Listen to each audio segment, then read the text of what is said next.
mentally, emotionally, spiritually. I'm a spiritual gangster. Hell yeah, you are. I'm like, bring the demons. I'm gonna slay them. I'm gonna slice them. I'm gonna hit the What they're artery. getting involved with here. I'm going like headstrong, like let's go. Instead of being scared about it, I'm just like, war paint. Who's coming with me? We're saying goodbye to the stigma around mental health with raw, real, and sometimes unconventional topics. Listener discretion is advised. Hey, welcome back, Mind Muscle Pro. Some battles happen on stage and others happen in the quiet corners of your life when no one's watching. Mia Lanz has fought both. She's gone from postpartum depression and courtroom showdowns to the bright lights of winning fitness competitions, from being accused, judged, and very underestimated, to proving over and over again that you can't break a woman who decides she just won't quit. For 26 years, she's been a body architect. Now she's building something even more powerful, mental strength that lasts. She's here to show you exactly how to choose victory over victimhood when life is hitting harder than you thought you could ever take. If you're a mom trying to find yourself again, an athlete fighting back from an injury, or someone in the middle of a battle you didn't ask for, this conversation will give you the mental tools, perspective shifts, and proof that you're stronger than you think. This is Mia Motivation, and this is how you build muscle where it matters most. Mia, welcome to the show. Oh, thank you. You're so welcome. much. It's so good to see you again. Girl, the energy is so missed. So for those of you who don't know, me and I, it's been about 2 years, met 2 years ago, connected with the Mind Muscle Pro family, did some cool stuff together, and then it's just been 2 years. 2 years, too long. And she walked in, and I swear I tackled this woman. I was about to jump on her like a little monkey. All like 5'1" of me was just like all in it, all at once. I'm not mad about it. Our 5 feet energy is just like dynamite. So before we get into all of your awesome victories, take us back to a moment life really started throwing some punches at you. What was happening in your world when it felt like everything was stacked against you? Well, let's go back about 17 years ago when I was in college and I was attempting to finish my degree in mass communications, and I got pregnant. So unexpected pregnancy, trying to finish college. So now I have to drop out of college and deal with a pregnancy that I was not expecting and a narcissist who knocked me up. So the combination was not very good. Wasn't a good recipe for success. Definitely disaster. However, it's not what happens to us, it's how we react to it. So in the process, I had a very tumultuous pregnancy. I did it by myself. I was alone, and I had the worst postpartum. On top of having horrible postpartum, he tried to take my baby away from me because I refused to stay with him. I was losing myself. He was isolating me from my family, from my friends. He was taking me away from my dreams of being in media. He convinced me, because he's a narcissist, he convinced me to move away from radio, which I was doing radio at the time. I was going on and off. I was personal training, going back to school. So I took the 10-year plan. Went to school for a year, got bored, worked for a year, personal training, and then I get bored very easily. You know nothing about that, right? Not at all. So we did the interval program, the EMOM system, highs and lows. And then, boom, I was at a point where I'm here in court paying $80,000, fighting for my reputation, my character, my child. At a year and a half, my baby was being taken away from me, and I had to do everything in my power to fight, and I had no energy left, and I won. I got 50-50, which is typical for Florida. However, he promised me to make my life a living hell, and the past 17 years, he's done everything to do so, and I didn't allow him to. So in the process of threats, it's what you decide to do, and I chose to move forward. I chose to be the best mom that I could. I chose to get counseling and get the help that I needed so that I wouldn't fall into the same cycle of dating or not getting knocked up again by a narcissist and just being a healthy mom. So that was one of the hardest struggles because of everything that I was trying to balance at that time. And because of the struggle, it made me so much stronger because I refused to lose. Everybody's gonna struggle in life. That is inevitable. The shit's gonna hit the fan. You just gotta know what to have around you when that shit hits the fan. What music do you wanna play? What friends do you wanna invite over? What supplies do you need to take it off? Because you could either sit there and look at the fan like, damn, that's a lot of shit. And then just dwell on it, and it stinks, it's nasty, nobody wants to come over and be around you. Or are you gonna look at them like, you know what? It's just shit. I'm just gonna clean it up. And you invite the people that hype you up. You invite the people that love you, support you. You put the music on that gets you excited and happy and joyful. And you just clean that shit up. Not by yourself, but with the people that love you. So I'm all about surrounding yourself with good people, good energy, good vibes. Connect, because that is number one, is connecting, community, and being consistent with your mental health. Because this life is not gonna get easier. It's only gonna get harder. I'm 44. I know life gets harder, and it's just being bulletproof. Just locking arms with strong people around you that know you, that love you, that trust you, and that want the best for you. I love that, kind of like having a plan. If you know it's going to get rough, what are you going to do when that happens? And having that plan of attack, those people in your space, down to the music you're going to listen to. Yes. You know, maybe have a playlist that you just kind of always get a little hyped when you hear it, right? It just, you can't be in a bad mood on that. Have that playlist. I know when I was going through depression as a kid, I had my sad playlist. I had my angry playlist, and I'd get in it and I'd feel it. That was not the healthiest option. Yeah, Alanis Morissette's probably not the person you want to listen to when you're going through a breakup. Just saying. It's not good stuff.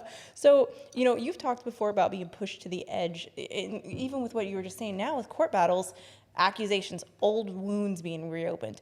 What was the moment you realized you needed that help to keep going? Well, when DCF was called on me, and here my kids are being pulled out of school, being interviewed, being asked questions that a child should never be asked about their mother, that is when I realized this is not good and this is real. I can't make this up. And when one of the DCF officers came, she says, I don't understand why I'm having to do this with you, because you are literally the epitome of the moms that we want our kids to have. You have everything going on. And when she told me that, I cried, because waterworks, like I was fighting for my kids. Like, I should not be put in this situation. I don't do drugs. I'm not out there, whoring around. Like, I'm literally being consistent with fitness, with clients, helping people, and I'm being attacked in every aspect to where, having my own child removed, how do you not look at yourself and say, is this right or wrong? Mm-hmm. Why would any person want to remove a child away from their mother, especially a healthy mom who's doing nothing but serving their community and helping other moms? Mm-hmm. It just didn't make sense to me. And then hormonally, with your body as a mom, having children, everything changes. So with the changes that I was going through, I could not, personally, I'm a strong person, but I knew that I couldn't do it by myself. I needed help. I felt like all this energy, hurt, anger, disappointment, confusion, it was all these emotions were building up in this 5-foot frame, building up to where I was like, boo, like the smoke was coming out of my ears. I'm like, yep, it's time to get help, because I don't know what I'm gonna do. Like, I don't even know if I would trust myself right now. Yeah, it literally, I felt like I was gonna drive my vehicle into a dead end, because I felt lost. Mm-hmm. And it's kind of like when it rains so hard, you can't see, and you wanna pull over to the side of the road. That's how I felt in life. That's the metaphor. It was raining. The shitstorm was so intense in my life at that time, where I had to put my hazards on to let people know in front of me and behind me, I am going to slow down, because if I go any faster, I'm going to crash this car, and I cannot crash. I have my beautiful boys. So, wow. Many people, I think, in those situations would very easily turn to, some destructive coping. I think it would be very easy for a lot of people to take an easy route out of feeling that way for escapism. And so what made you choose counseling instead? I mean, how did that change your path? So I knew that the other vehicles would be easy and quick, but I also know those vehicles would have crashed my car, and it wasn't going to be in the best interest for my children. Fast forward, 2 boys, 2 different dads. It didn't work out. I went from a narcissist to an alcoholic. And once I found, myself with 2 kids, 2 different dads, that's when I really knew I needed to do something about myself. I needed to change something inside me.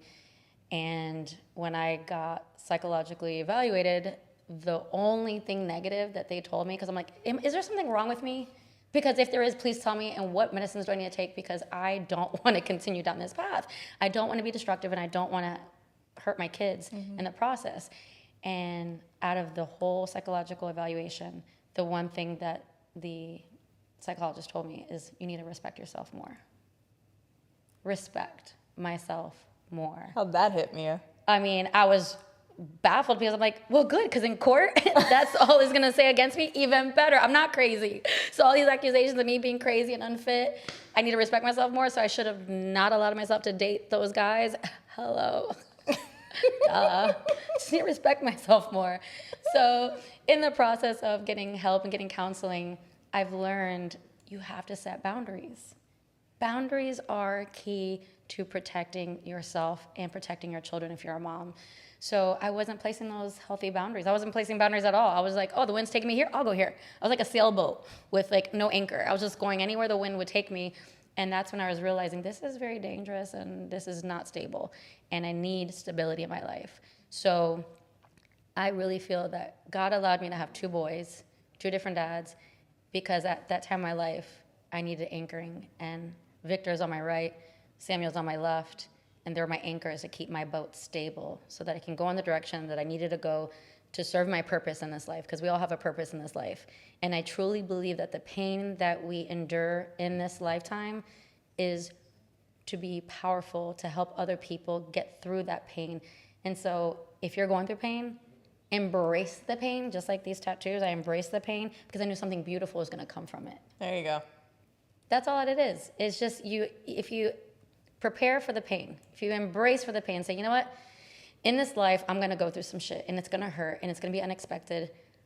However, if I create that plan to be prepared for that pain, when that pain does come in, like a loss of a family member, I just lost my father a year ago, I tried to prepare myself for that because I knew life's not guaranteed, and, as your parents get older, but I was not expecting my father to die at 75. I was like, oh, he's going to die 85, 95, I've got time. Yeah, but we don't.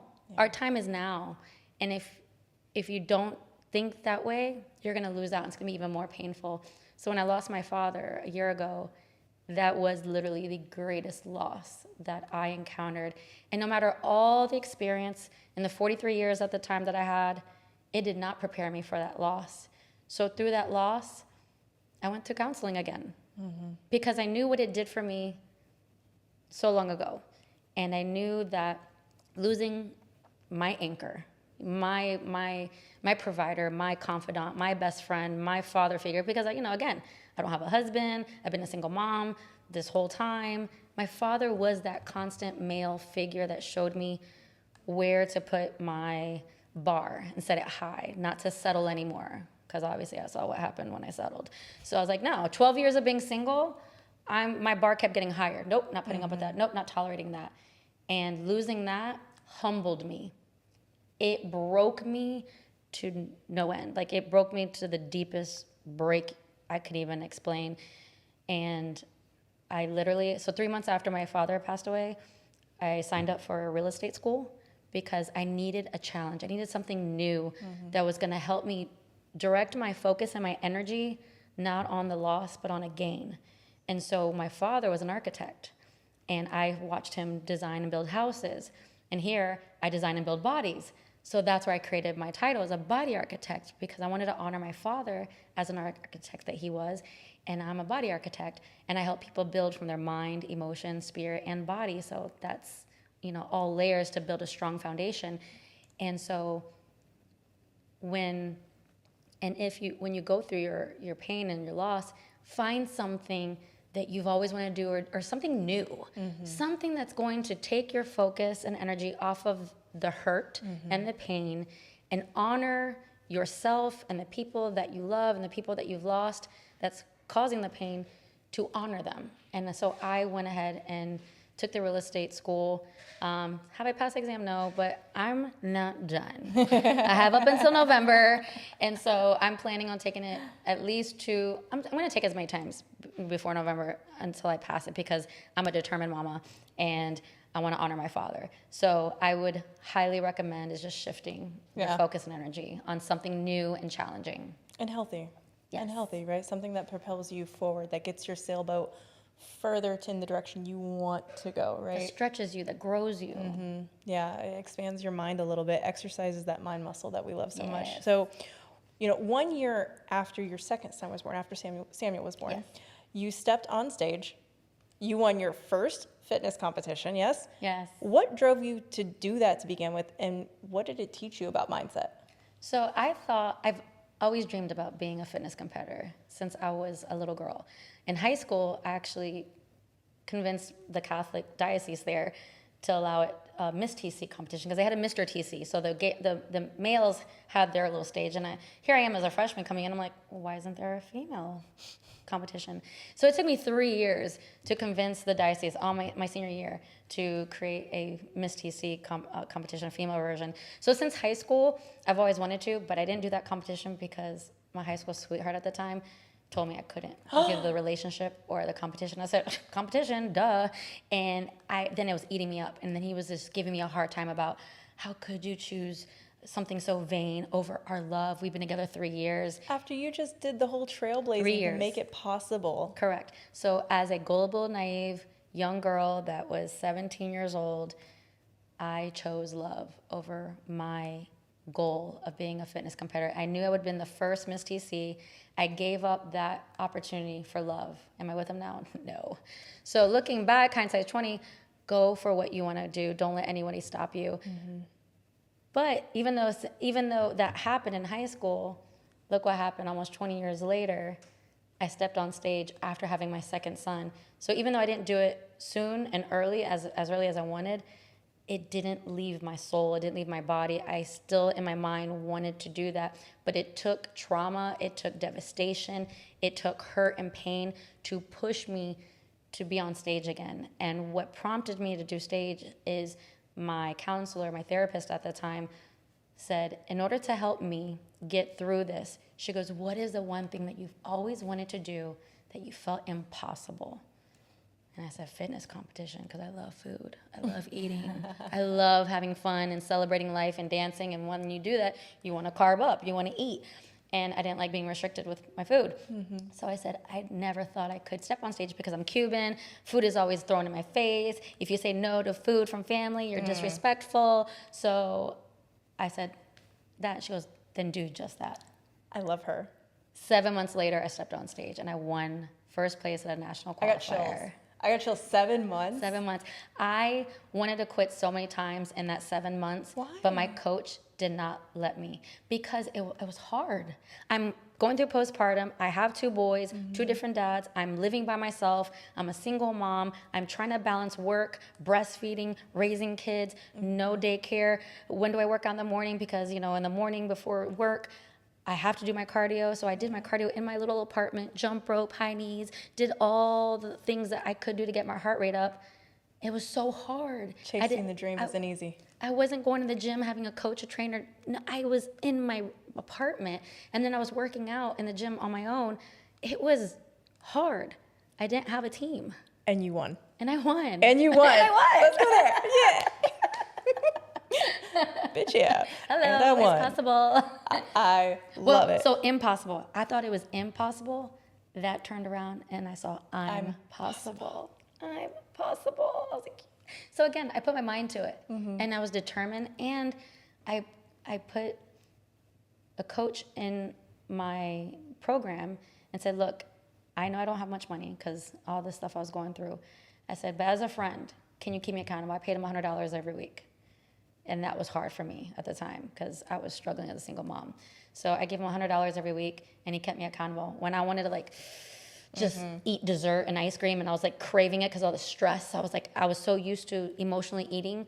So whenever I would go through my hard times, I would just want to go and get something sweet and sugar. And I would call him. I'm like, I can't do this. I can't. I just ate a whole bag of Swedish fish. And he's like, stop it. Get over it. You ate it. Now move forward. Didn't let me quit. So you need to find somebody that's going to keep you accountable and is not going to let you quit. Yeah, that's fantastic advice. And you believe in the power to choose victory over being a victim. And what does that look like in real life when you're actually in the middle of chaos? It's so common for people to share their story and say, poor me, look what I'm going through, have pity on me, go fund me, pay for my bills, I'm a single mom, look what I'm going through. And they use that as manipulation to get ahead and to take advantage of people who are empaths and who feel sorry for people. I never had that in me. I didn't want people to feel sorry for me. I wanted people to be motivated and inspired by me. So by sharing like, oh, look what I'm going through, was so against what I believed. So I never shared any type of like, feel sorry for me story. I always found a way to say, okay, I'm going through this, but how can I turn this around to motivate somebody, to inspire them, to give them hope? How can I use this to resonate with somebody? Because if my story shows you that I went through all abuse, every abuse you could think of, I went through it. And then to continue to go through what I went through, I didn't use that as a crutch. I use it as a launching pad, like a slingshot, because I had all that experience, all that trauma I used as power. That pain I used as power. And I was able to connect with people that didn't have hope, that didn't know who to talk to. And just by sharing my story in a positive light, not in a negative light, I shared my story in a way where I found a solution. It wasn't, I'm sharing my story because I want you to feel sad for me. I'm sharing my story because there's a solution to every issue. The rain comes, it's eventually going to stop. So you can sit there and be like, oh my God, it's going to rain again. Or you're going to say, all right, let's get the umbrella, let's get our rain boots, and let's prepare ourselves to dance in the rain with or without an umbrella. You have a choice. So in life, we have choices. There's options. But so many people don't see that, and they just focus on the hardship. The hardships are going to happen. Do you want to stay in that and stay down? Or do you want to say, okay, well, how can I use this to be up? How can I use this as a stepping stone? I'm going to climb this mountain, whether people are with me or not, whether whatever, if it rains or if a bird shits on me, I'm going to keep climbing this mountain. Let's get dirty. Let's have fun with it. Let's reach that top. But I'm climbing that mountain because there's always another level. Even though we reach that top, we're going to find another thing like, okay, there's another mountain to climb. The climb is constant. As long as you're living and breathing, you got to keep climbing. Yeah. I think with the mentality of anti-victimhood, you have to take responsibility for yourself, for your life, for your own actions. Taking responsibility doesn't mean you're responsible for why this happened to you. You're just responsible for how you respond to it. 100%. And so I think that's a place that most people, when we speak to them and they've gone through a mental transformation, they've gone through this journey of self-healing, whether it's not by themselves, but with the help of a therapist, or maybe by themselves, it's when you finally stop letting your own excuses have the floor. And you take responsibility for the work I can do to help myself, right? Put that self forward. So thank you for sharing that, and moving on to the next mountain. Very good. So you found ways to balance kids, business, health, kind of do it all when your schedule felt very impossible, especially talking about how you were doing with the shows. What are the first small changes you'd recommend to maybe some moms who feel they have zero time for themselves? So one, they need to understand that they need to make time for themselves. We all have the same time. We all have 24 hours in a day. Whether you want to sleep longer or you want to scroll longer or if you want to sit and watch TV longer. Oh, she hitting hard today. There's all the things out there that are going to distract you, capital D, distractions. So you have to look at your life and do an evaluation, say, okay, what am I doing with the time that I have? If these people who have the same time that I do can be single, juggling life the way that I was, I made the time. I sacrificed. I went to bed earlier. And if I couldn't go to sleep, then I sacrificed sleep. But I still made the commitment. I still disciplined myself to be consistent until the plan was complete. Mm-hmm. That's a goal, is you do it until completion. And if you have a deadline and you didn't meet the deadline, then you reschedule it. But it will be done. You have to have that mindset. No quit. That's it. It will be done. You have to have a determined mindset, not a, oh, well, if this happens, nope. Because that will happen. It's, you want to win, then win. You have to take action. So mindset number one, so tools for you moms who feel like you have no time. Have a mindset that I'm going to make the time. I'm going to be disciplined. I'm going to follow through. I'm going to stay consistent. And it doesn't have to cost money. But sometimes it does cost money. Sometimes you have to put skin in the game, and you have to put money into something, whether it's a coach, a trainer, a program, something that's going to keep you accountable, because we're humans, we're weak. Mm-hmm. We tend to, see squirrel and we go off the track. That's why teamwork makes the dream work, is because people will help you stay focused. Somebody who's a severe ADHD person right here, I need help. I need people in my corner like, hey, Mia, right here. Remember what we were doing? Yes. It's like, oh, okay. So again, that was another distraction. My severe ADHD, I could be like, oh, I have ADHD, I can't do this. No excuses. This is where we have to come in and say, okay, well then maybe we drink a drink that's going to help us with our mind to be focused. It's what you're putting in your body. What am I drinking? What am I eating? Is it helping me stay focused? Is it feeding my distractions? So that is the tools that don't cost money that you can start implementing today. I think people too, they will, as human beings, if we've made an investment and we've put that skin in the game, we're more likely to do the thing, right?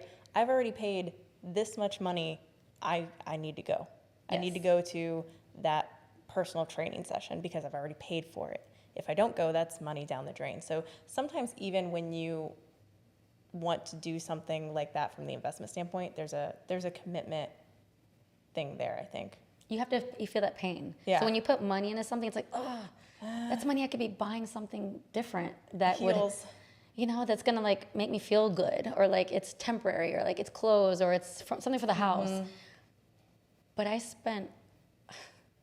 literally spent like over $12,000 in counseling and therapy. And I'm not exaggerating here, over $12,000.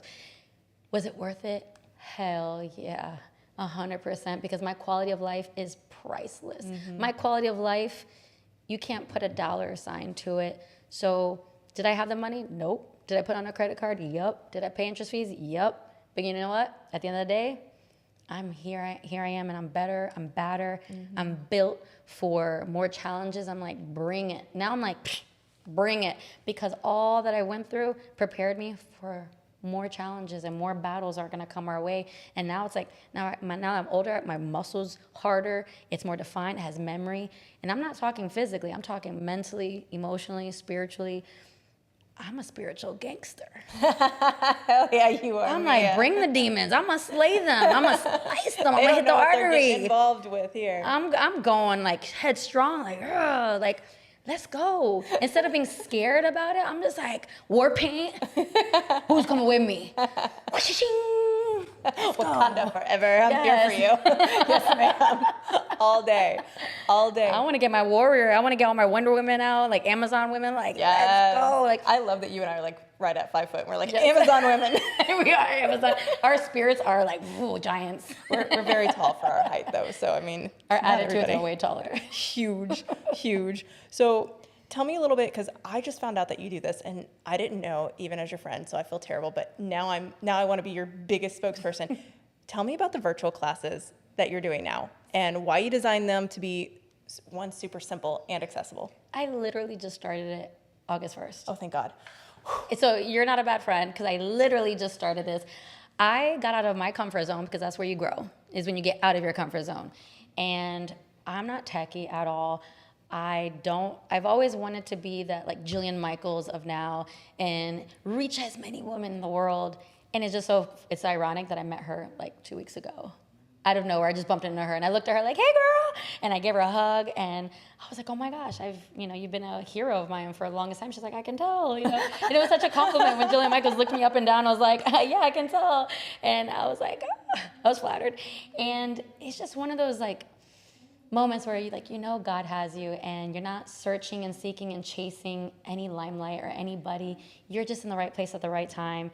And meeting Jillian Michaels was just a confirmation of I'm where I am. And this one client of mine, because I was just doing customizing nutrition plans and I was doing in-person training, and she's told me, she goes, Mia, why don't you do a virtual class on Zoom? I had a trainer that did it and she quit because something happened, but I was only paying $50 a month and it was phenomenal. So many women jumped on, and by her sharing that with me, I said, bet. I'll do it.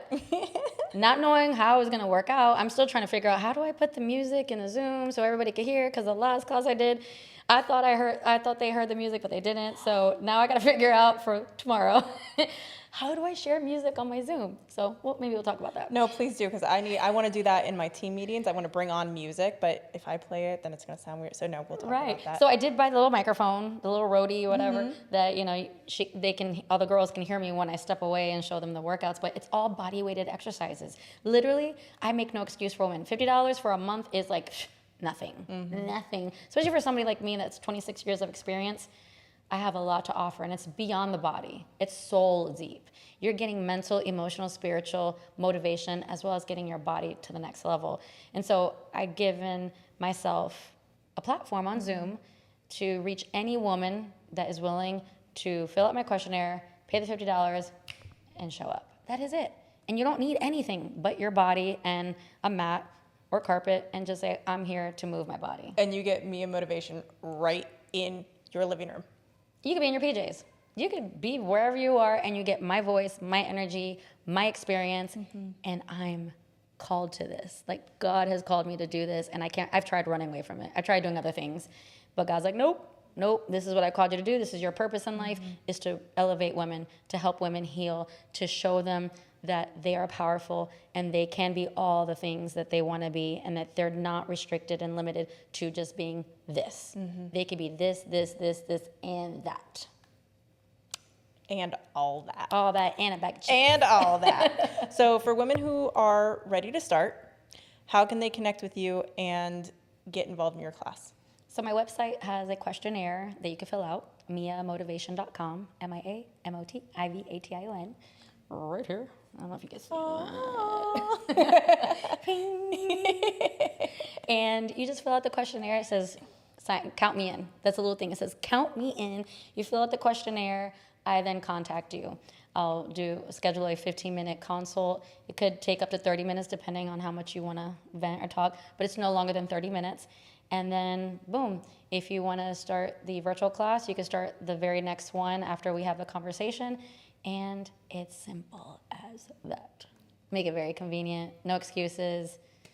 And they're going to get their butts worked. Oh, you're going to get your butt lifted. You're going to, it's like when they say, oh, I worked my ass off. No, you're going to work your ass up. My ass looks better now at 44 than it did at 34 because of what I've done with my life and with my decisions.